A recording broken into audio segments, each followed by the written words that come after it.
E aí, antenados, tudo bem com vocês? Eu sou a Radassa Vental e está começando agora uma entrevista exclusiva com o cantor Andru Donalds.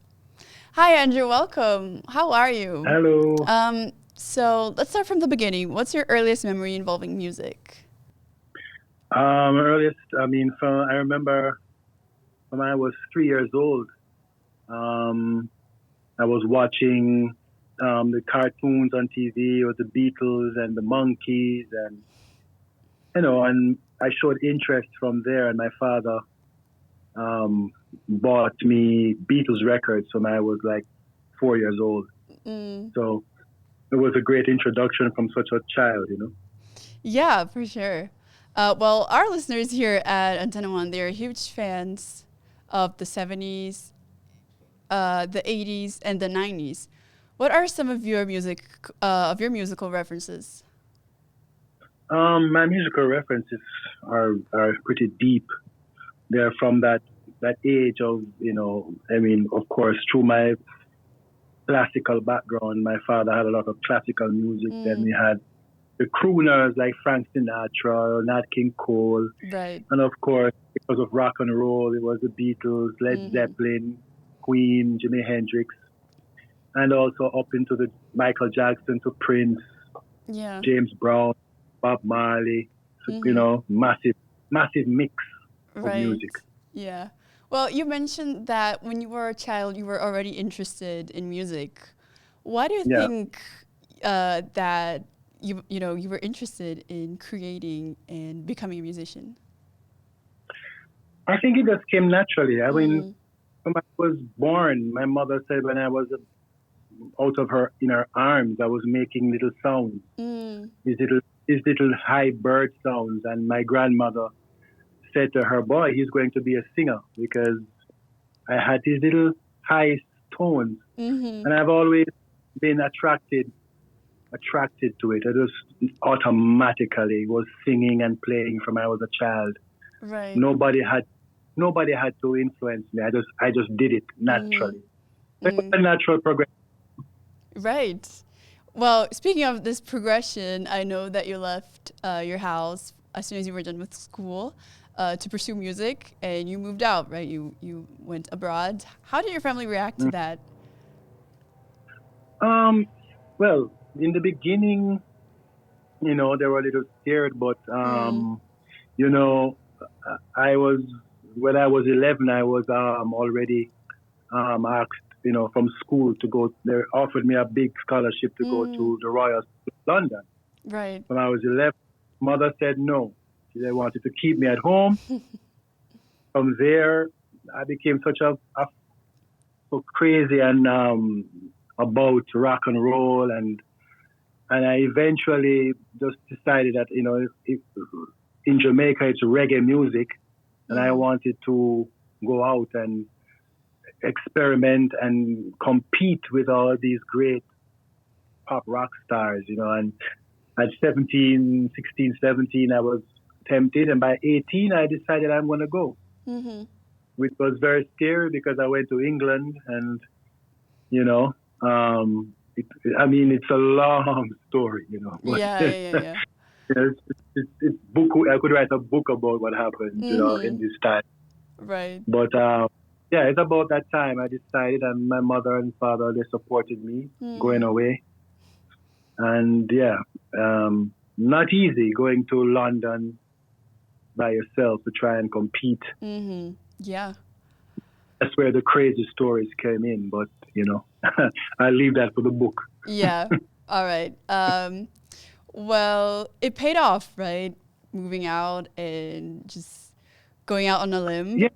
Yeah, and if you're gonna coming from this small Caribbean island, and which is famous for reggae, Bob Marley and Peter Tosh and the Wailers, which is huge. And when being in Brazil for so many years now, I see how much reggae is. It's everybody thought you should do reggae, but I was the opposite. I was always my talent was a different sphere, and vocally I had all these things in my head. So I had to go to experiment and fight and try to compete. So I wasn't scared, Yeah, for sure. I want to talk about your first worldwide hit, Michelle, and the song that made its way to Billboard 100 list. Were you expecting it to pop off like that? And why do you think that so many people resonated with it? Well, I mean, I don't think anybody ever believes and knows Mm. that they'll have a hit like that, you know. Um, of course, to make a long story short, that I got signed to EMI Capitol Records in New York City with Mm-hmm. the Eric Foster White as my producer. And when we were recording the album was finished and the record company was ready to release, but Michelle was not on the album. So Mm. we were celebrating at a club, and when we left the club, myself and Eric, we were driving home, and I just started to sing in the car, loving you is heaven, missing you is hell, and he was like, "What's that?" Thinking about my girlfriend who is not, in the past, and he's like, Yeah. "Really, what's her name?" Michelle. I said, "Michelle, what am I supposed to do?" And Mm-hmm. we went straight to the studio and recorded Right. it. Mm-hmm. And after sending it to the president of the record company at Capitol, he was in the hospital having a tongue operation. And the A&R took it to him and said, "Hey, listen to this, listen to this." And he was like, "Oh, that's the single." And it ended up being released. And Mm-hmm. one day, me and Eric are in the studio, and I picked up the Billboard magazine, and I see Andru Donalds bubbling under the top 100. Michelle, I was like, "What?" And and from there we just went up, up, up till Mm-hmm. it was the number 37th most sold record, Mm-hmm. was in sales, and top 10 on radio in the entire country of America. So it was so huge. From there, it went number one in Canada, number one in Brazil, number one in Japan, number one in Germany, Austria, Switzerland, Greece, Yeah. Spain. It was just Mm-hmm. amazing. Yeah. Yeah, That's amazing. Well, yeah, what is it like to look back on your debut album almost 30 years after it was released? yeah. It's amazing when you think that to this day, you know, the songs are still being played on the radio now. Mm-hmm. Save Me Now, Michelle, and when you look, even in Brazil, 25 years later, Save Me Now are played on the radio, on Entrevista, on Mm-hmm. Antena, and this, that. What's the other one? What's the other radio stations again? Oh, all the famous stations in Brazil, I look at my statements, and they're played all the time Yeah. for like over a quarter century. Mm-hmm. So when you think about it, you know, yeah, I have to be happy, and I'm blessed that my songs, whether it's Michelle, Save Me Now, Mm-hmm. or All Out of Love, they have lasted decades. Yeah. So I'm blessed that way. Mm-hmm. How do you think that you've changed as an artist since your first album came out? Um, well, after that, the story carries on, the journey carries Mm-hmm. on, because I hooked up with the great Michael Cretu of Enigma, Right. which was the biggest selling act in the world. And Mm-hmm. he called me to join, and because of Michelle, Right. he heard Michelle Yes. on the beach in Classic. Greece, Mm-hmm. and he was like, "Man, this voice, I need it." And it ended up that we met and we clicked, and I became a member of Enigma for like a decade. And this music is a whole different world. Mm-hmm. It's crazy, it's enigmatic, it's esoterical, it's mood, and we created this sound because of my ethnic background. Mm. So I'm with the Caribbean, and I used to take CDs of Indian, Pakistan, Arab, and listen and study all of these sounds and create these things with the Jamaican ding ding down use, and we created some masterpieces, Yeah. which to this day, I mean, when I listen back at the Enigma records and you see these records are multi-platinum. Right. And yeah, again, another change and musical progression and learning, and it was wild, the experiences. I can imagine. Um, so I want to move on to a different topic. I know they have a very close relationship to Brazil, to our country here, and you've actually lived in Rio for a while. And you've said before that it reminds you a little bit of your hometown in Kingston, Jamaica. So I was hoping you could talk a little bit about those similarities between Brazilian and Jamaican culture, in your opinion. Yeah, I mean, I remember, just a few years ago, I was searching, like what to do next. I did the Enigma. I had all, and you're older, so you're not the young. I had 15 years being young and beautiful, and and doing the pop thing, because every day you had to be always perfect and do your eyebrows and everything. Now you're older, and you don't really care about that much. Right. I want to go to explore, and I was like, man, I want to go to Brazil. I know I have friends there. So I ended up with my friends there, and then we went to Lapa, Rio, Santa Teresa, and all these places, and I met some musicians there, and we hung out, and after a while I came back, and I stayed up in Santa Teresa and Lapa, and started to do experiments, Right. and do all kinds of, and I realized, I was like, whoa, it was the first time I saw these mixtures, because in Jamaica we have a lot of ghettos, and most of poor people are of color, of they're black or Indian or black Indian, Chinese or poor, and most of the middle and upper class are, whether it's of Syrian or German background or British background, mixed, very hybrid. And in Brazil, I saw all these colors. White people, brown people, in the ghetto, in the poor areas. I'm like, man, at first I saw so many white poor people. I was like, what? And then I with green eyes and brown hair and this mixture, this Indian mix, and it's like, I said, wow, this is like Jamaica, the mixture. And everybody's beautiful and exotic in their own way, Right. And the music, every morning you wake, you hear one house playing congos, next house, next house, everybody is musical, and man, and it was like, man, this is so like a bigger Jamaica, Right. Yeah, for sure. Huge place, and the history, the history politically coming of the Germans and all these who ran away and came to South America. Right. It's the same Jamaica from the slave trade, all the British and so this mix. That's why the music and the people are so interesting, Yeah, I see. What do you think are the common grounds between Brazilian and Jamaican music?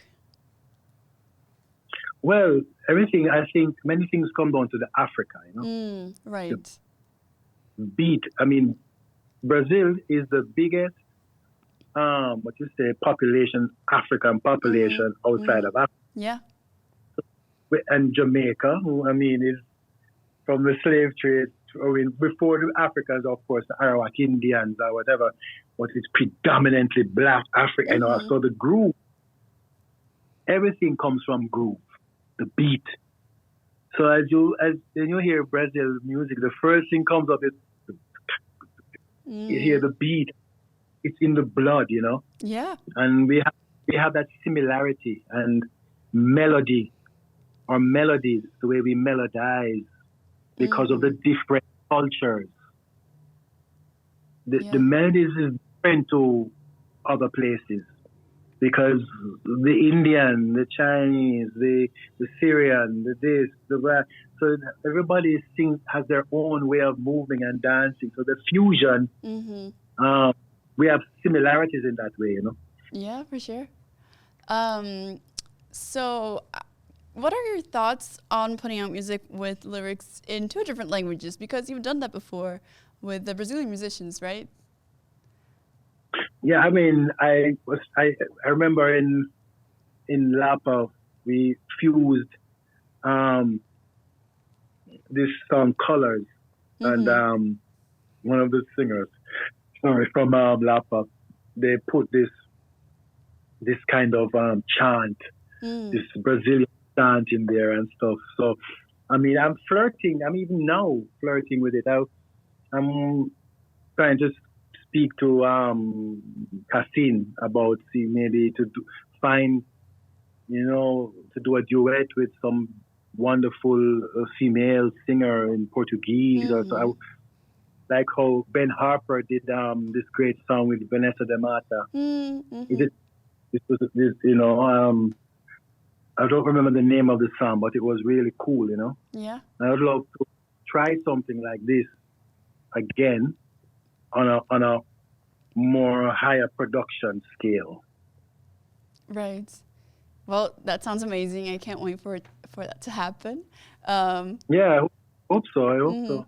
I hope maybe even if I'm gonna call Paulino Mosca and ask him to do it.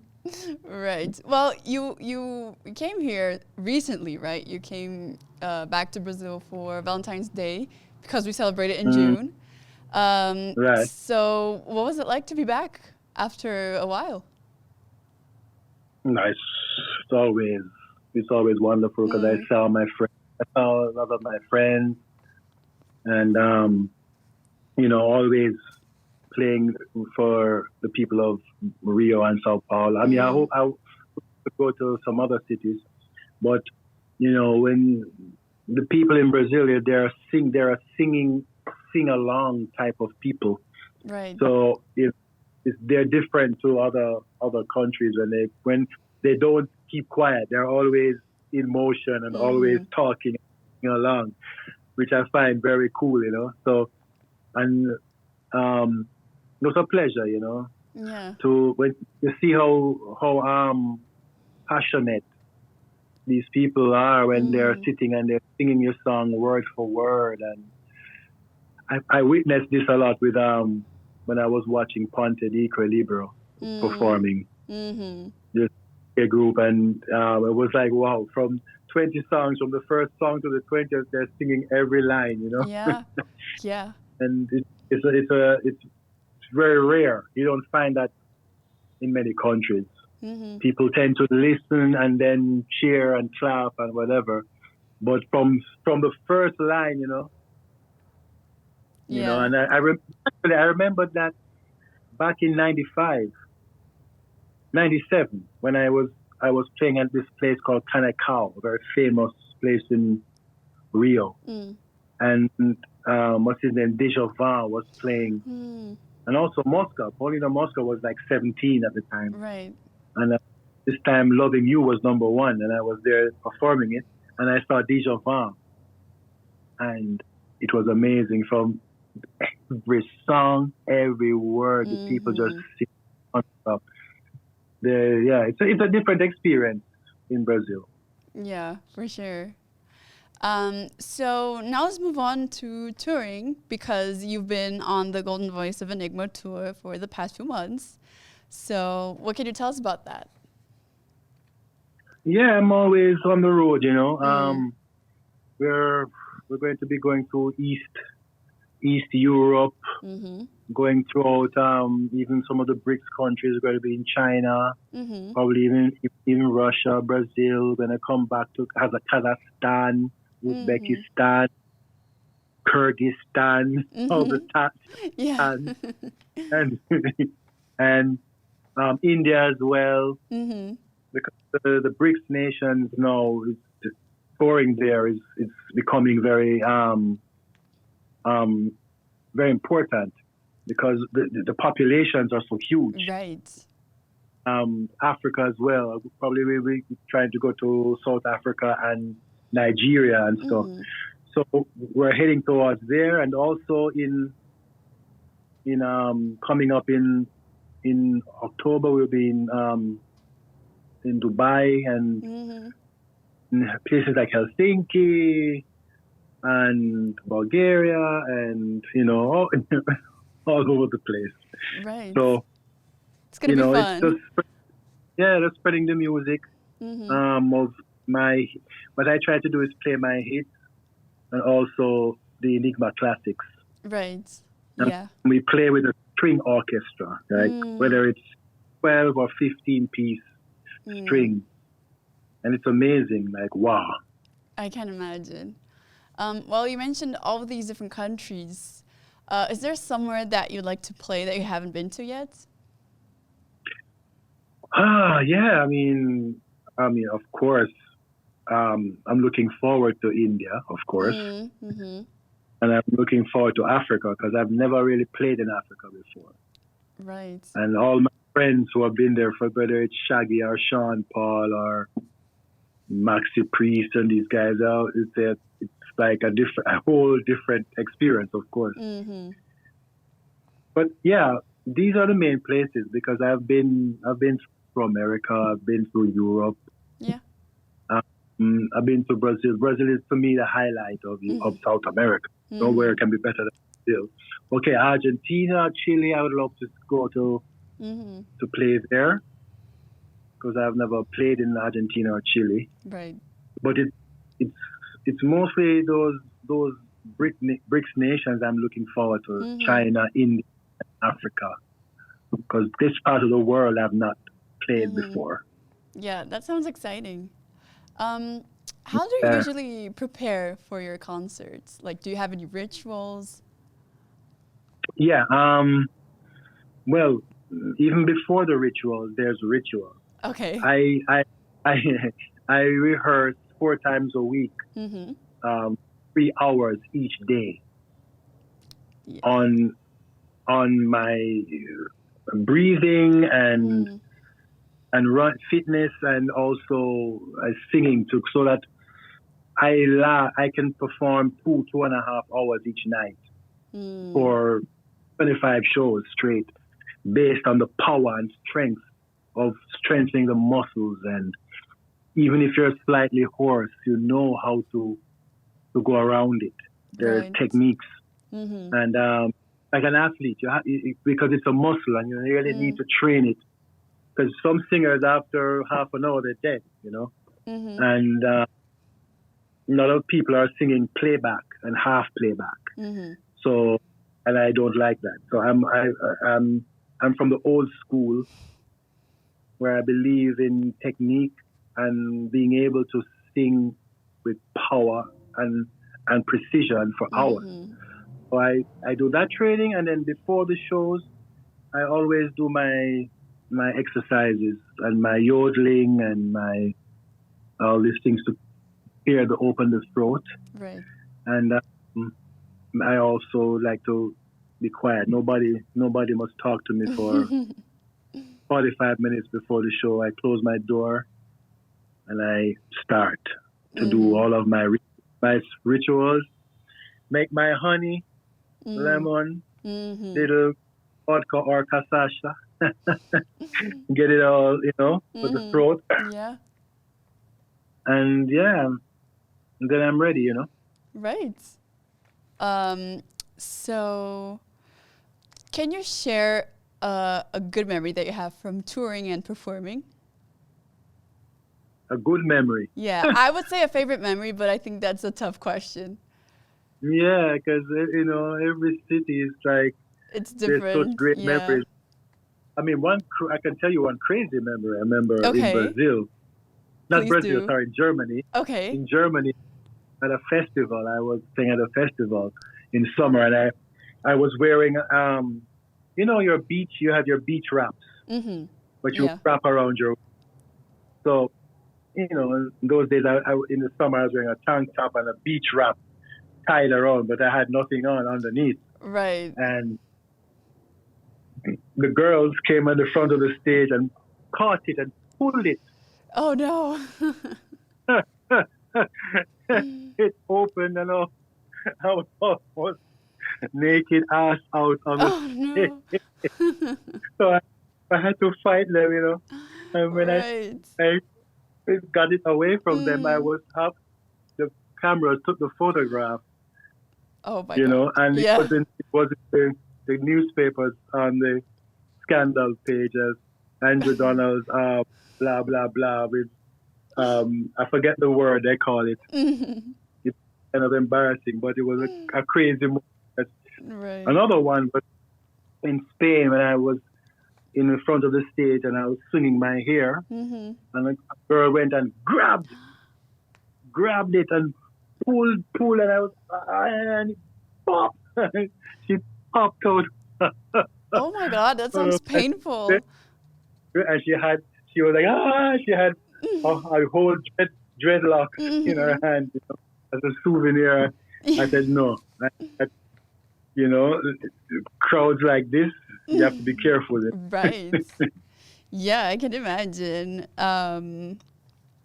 I know you mentioned that you were going to perform in Dubai, and I know it's your first time performing there, right?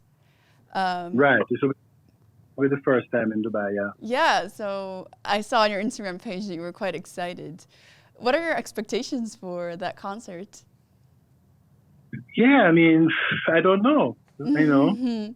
I'm not sure how this audience react. I'm not sure if it will be an audience full of tourists Yeah. or the locals, because Mm. in I'm not sure if the locals is probably people who have money, Right. and then it's full of a lot of course, foreigners on holidays, Mm. So, so I'm wondering what type of people will be there, but I'm hoping that they're real Enigma fans who really know and love the music. Yeah, for sure. Well, you've been around the world, so you know that language barrier pretty much doesn't exist when it comes to music. The music, right? How do you feel? Definitely. Yeah. So how do you feel knowing that, throughout the world you have this legion of loyal fans who listen to you and enjoy your music even though they don't necessarily speak your language?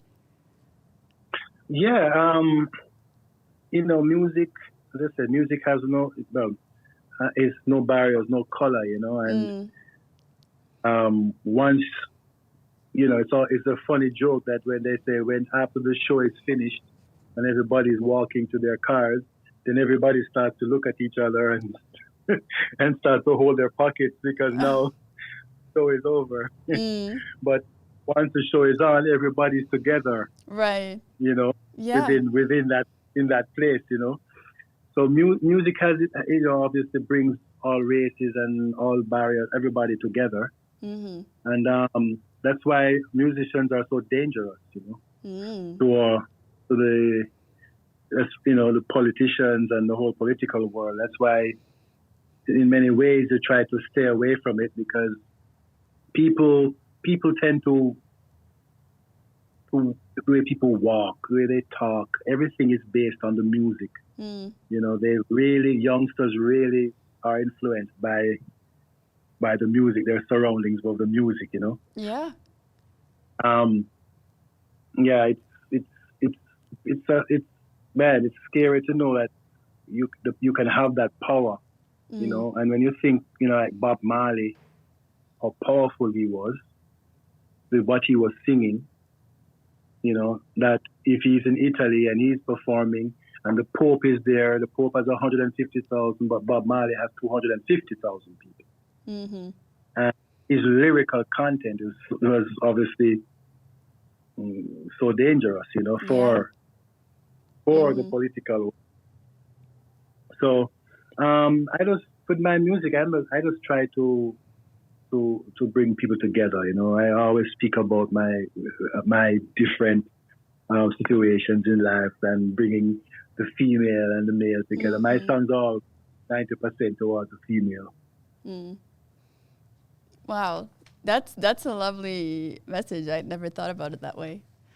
Um, Well, we're nearing the end of our interview, so I'd like to ask you a final question. Would you like to leave a message for your fans before we end this interview? Well, I'm very happy to have spoken to you on Antena 1. And, I have my love affair with Brazil. I love Brazil a lot. As Brazil and Jamaica to me are almost like family in many ways. So, with my music, I'm very, pleased and happy of all the 25, 30 years of support on radio, especially. Playing songs non-stop for all these years. It's really unbelievable. And, I'm looking forward to seeing the Brazilian public again, and hopefully with the new song, Seeds of Despair, people will find something to like about the song, and I'm entirely grateful for 30 years of being played in Brazil, Yeah. All right, perfect. Well, I hope to see you soon. And thanks again for stopping by and taking the time to speak with us today. It was a pleasure meeting you. Thanks for having me, and hopefully in 2024, I'll be there again. All right. Well, see you then. All right. Well, take care. You too. Bye, bye. E aí, pessoal, o que vocês acharam desse bate-papo? Eu espero que vocês tenham curtido tanto quanto eu. Não se esqueçam de comentar e compartilhar o vídeo e se inscrever no canal. Eu vejo vocês numa próxima.